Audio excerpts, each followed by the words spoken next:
देने के लिए यहाँ आई। जैसे ही ये कहा तो आज वो गोपी अंदर गई, मैया यशोदा को सारा हाल कह सुनाया। मैया यशोदा बाहर निकल करके आई और जैसे ही भगवान भोलेनाथ के भयानक रूप को देखा तो मैया तो एकदम से डर गई। लाइट आएगी, लाइट आएगी।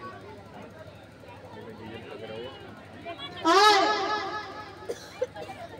भगवान भोलेनाथ जी से कहने लगी कि बाबा इतना महाभयानक रूप है तुम्हारा कि हम तो तुम्हें देख के डर ही गए। तुम्हें देख के हमारा जो हाल है तो हमारे लला को का हाल हो। तुम्हें देख के यदि हमारे लला को कछु है हो तो हम तो कहूँ के न रहेंगे। तुम दान ले चाहिए।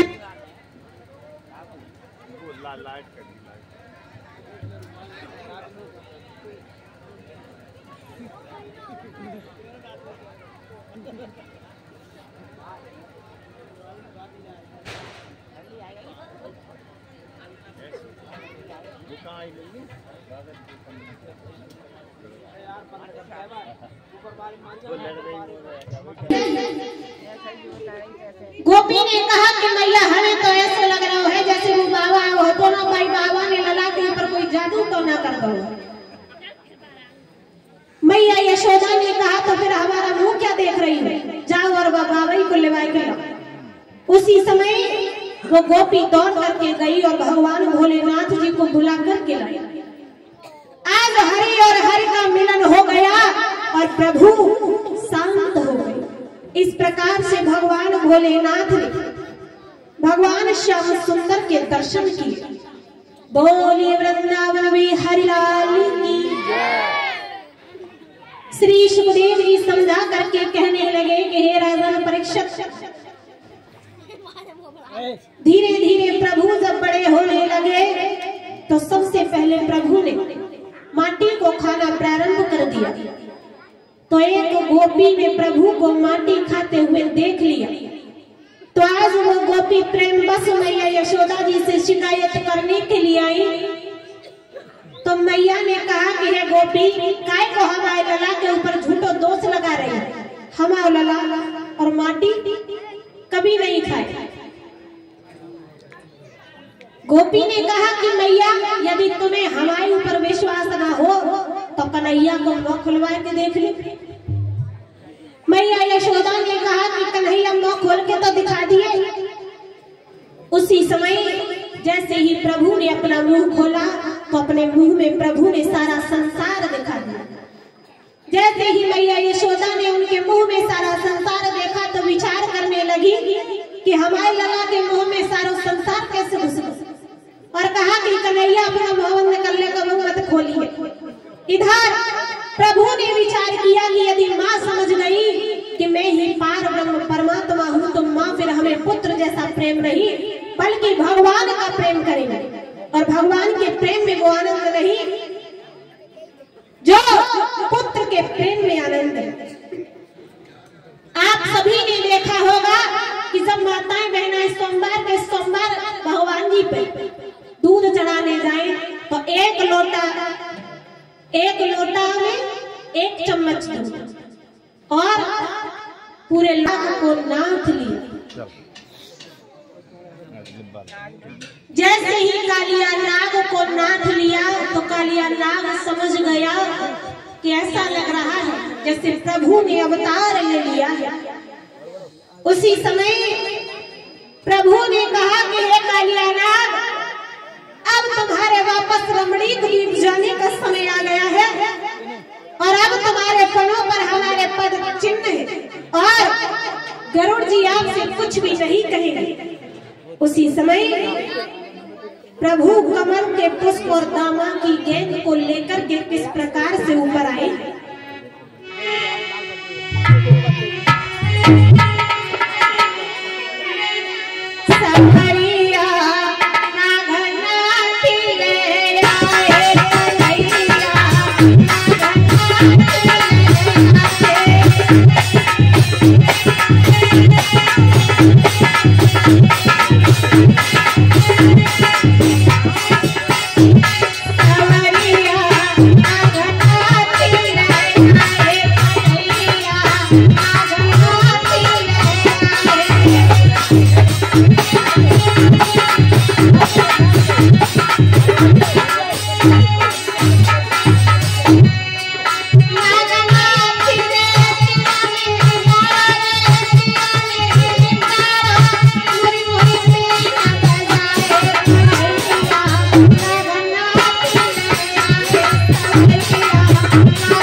वापस कर दी और कंसराज की सभा में कमल के पुष्पों को भिजवा दिया। इस तरह से भगवान श्याम सुंदर ने कालिया नाग को नाथ लिया। बोली वृंदावन में हरियाली की। श्री सुखदेव जी समझा करके कहने लगे कि हे राजन परीक्षित, एक बार जब भगवान श्याम सुंदर गायों को चरा करके वापस लौट करके आए तो क्या देखा कि मैया यशोदा रसोई में बैठी बैठी तरह तरह के पकवान बना रही थी। प्रभु ने मैया से कहा कि मैया आप आज तरह तरह के पकवान क्यों बना रही हैं? मैया ने कहा कि हे कृष्ण, अभी हम कार्य कर रहे हैं, आप जाओ और जाकर के अपने बाबा से पूछो। उसी समय भगवान श्याम सुंदर आज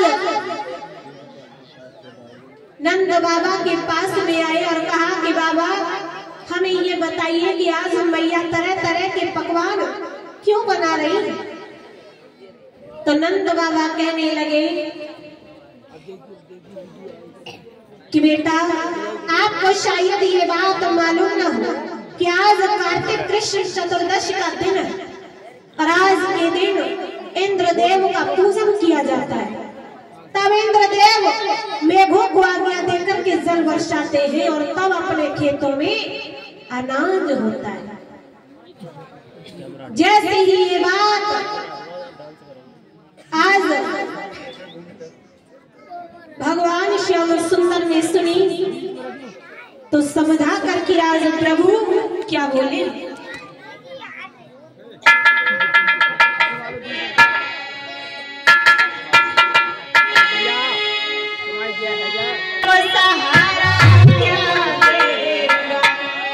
जो नहीं भूखा बैठा हो औरों को भोजन क्या देगा।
वर बनाए। अरे हम तुम्हें बताएं उस देवता का आप पूजन करो, और हमारा देवता इतना बढ़िया है कि सबको दर्शन देखो। प्रभु ने जब नंद बाबा को इस प्रकार से समझाया तो नंद बाबा आज प्रभु की बात को मान करके तैयार हो गए। उसी समय सभी ने पूरी पकवान बनाए और गाड़ियों में रख करके जैसे ही लेकर के चले तो आज सभी स्त्रियां किस प्रकार से नाचती गाती हुई चली।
गिरिराज महाराज का पूजन करेंगे। प्रधान श्रीमती सप्तवती देवी जल्दी जल्दी आ जाओ और थाली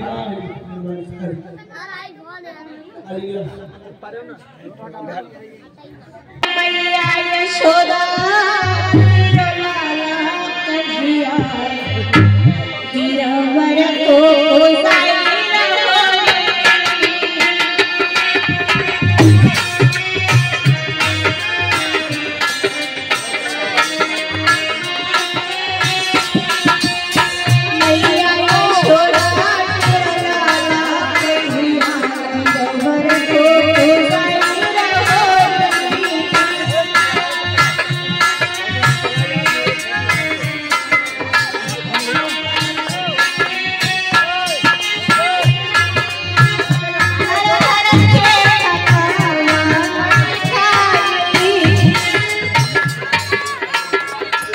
आप लोगों का पूजन हो गया तो दूसरे को मौका दो, एक पर कम्मा लगाओ और चलते चलो। बोल गणनाथजी महाराज की जय।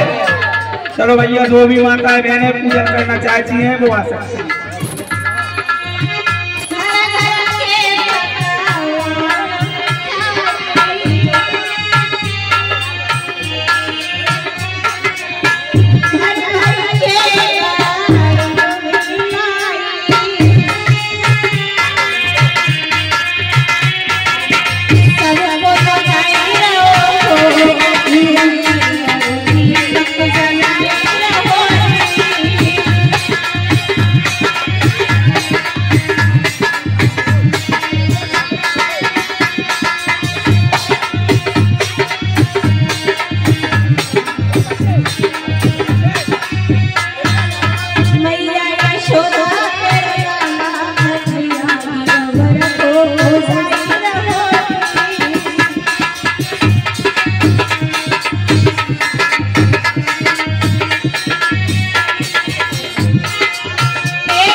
थोड़े हाथ लोग पीछे से जाइए भाई, ए भाई जो जहाँ बैठे हैं कैमरा मैन, इनके लिए पीछे कर दो, थोड़े पीछे कर दो।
गोवर्धन महाराज जी का पूजन करवानी है।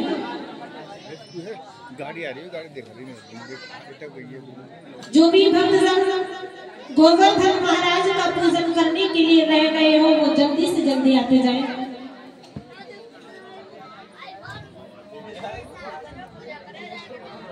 श्री राधे। जो भी भक्तजन गिरिराज जी का पूजन करना चाहते हैं, जो माताएं बहनें पूजन करना चाहती हैं, वो अति शीघ्रता पूर्वक आते जाएं। तो मकाए बैठे भैया, कंप्यूटर अध्यक्ष अरविंद सिंह, यादराम कमेटी जितने भी है सभी आ गया भैया जी। मौका नहीं मिले वो वृंदावन में जाकर मिले वो। जब कथा के अनुसार श्रीमद् भागवत महापुराण के अनुसार श्री गिरिराज जी का पूजन हो रहा है और आज एक भगवान की पूर्णाहुति में ये जो भी गिरिराज जी का पूजन करना चाहते हैं वो भी आ जाए। सुंदर ने गोवर्धन महाराज तो उसी समय इंद्रदेव ने मेघमालाओं को बुलाया, आज्ञा दी। उसी समय मेघमालाएं चली तो आज ब्रज में पानी बरसने लगा। देखते ही ब्रजवासी डूबने लगे। भाग करके नंद बाबा के पास में पहुंचे और कहा कि अब क्या करें, ये कहर आपने ही पड़वाया है। नंद बाबा ने कहा कि आप लोग चिंता न करो। उसी समय सभी ब्रजवासी भाग करके भगवान श्याम सुंदर के पास में आए तो प्रभु ने कहा कि आप चिंता न करो, यदि हम सब मिलकर के गोवर्धन महाराज का ये पर्वत उठा लेंगे तो हम सब बच जाएंगे। उसी समय देखते ही देखते भगवान श्याम सुंदर ने गोवर्धन महाराज को अपनी एक ही उंगली पर धारण कर लिया। ये देख करके आज मैया यशोदा घबराने लगी। कैसा हाल हो गया था आज मैया यशोदा का।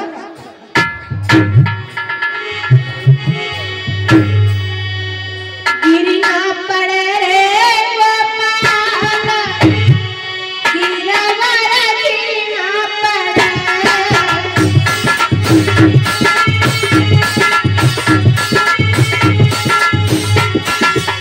गिरना पड़े रे गोपाल, गिरवर गिरना पड़े।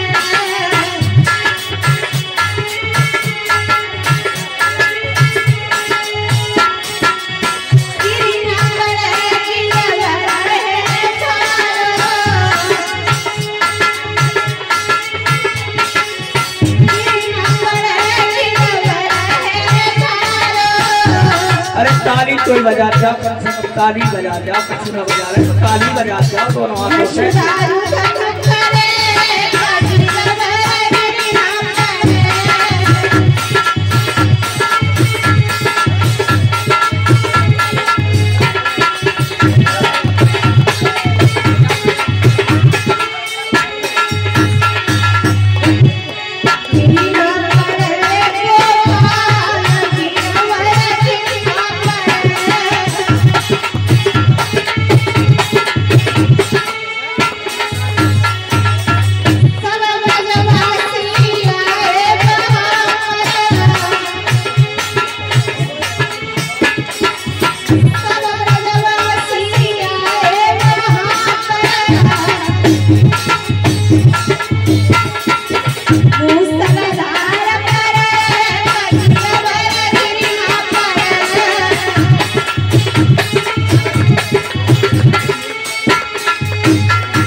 कराया करती थी। तो एक बार मैया सीता जी प्रभु श्री राम से कहने लगी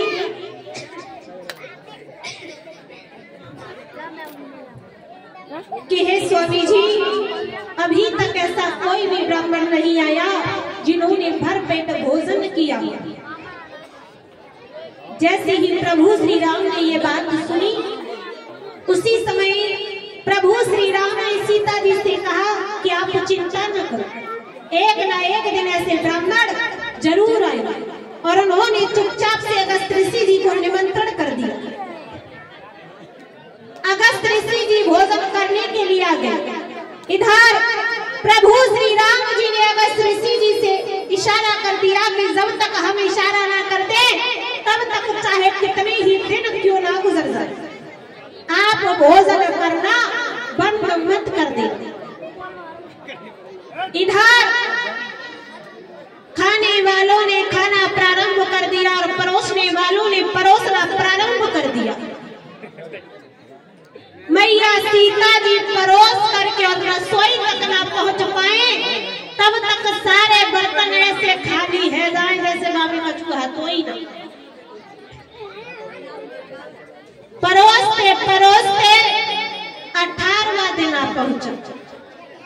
इधर जैसे ही प्रभु श्री राम मैया सीता जी के मुख की तरफ निहारा, विचार करने लगी कि कहीं ऐसा ना हो कि आज के बाद सीता जी ब्राह्मणों का नाम ही लेना बंद कर दे। उसी समय प्रभु श्री राम ने अगस्त ऋषि जी को इशारा कर दिया कि बस अब यही रुक जाओ।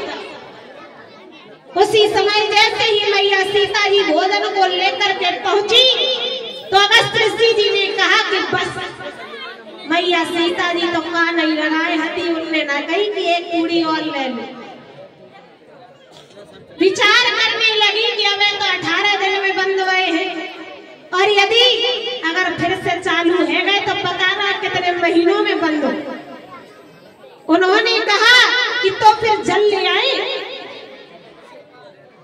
जैसे ही जल की कही तो उसी समय अगस्त ऋषि जी ने कहा कि जब थोड़े से भोजन से हमें कुछ नहीं हुआ तो थोड़े बहुत जल से भी कुछ होने वाला है नहीं। और इस समय आपके पास में इतने जल की व्यवस्था नहीं हो।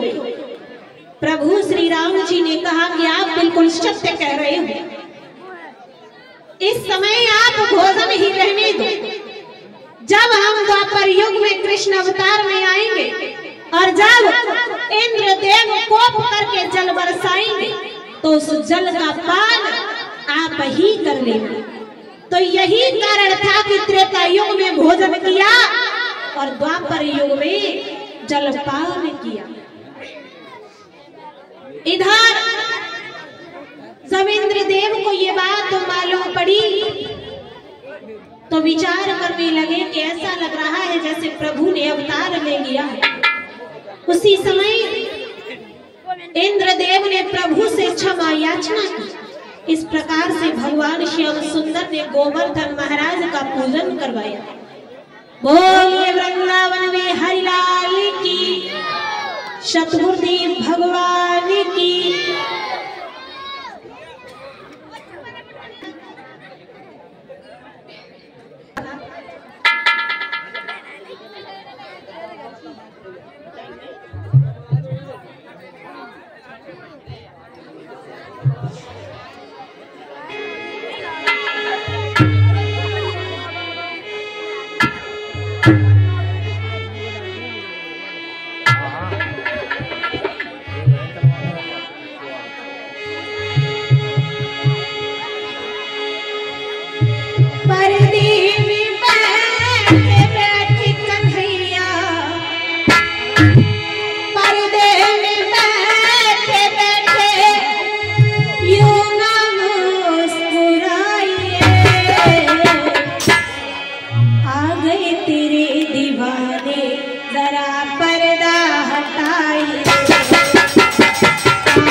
देखो आ जाइए, फिर हम तुमसे नहीं कहेंगे कि तालियां बजा लो, भजन बोल लो, है ना।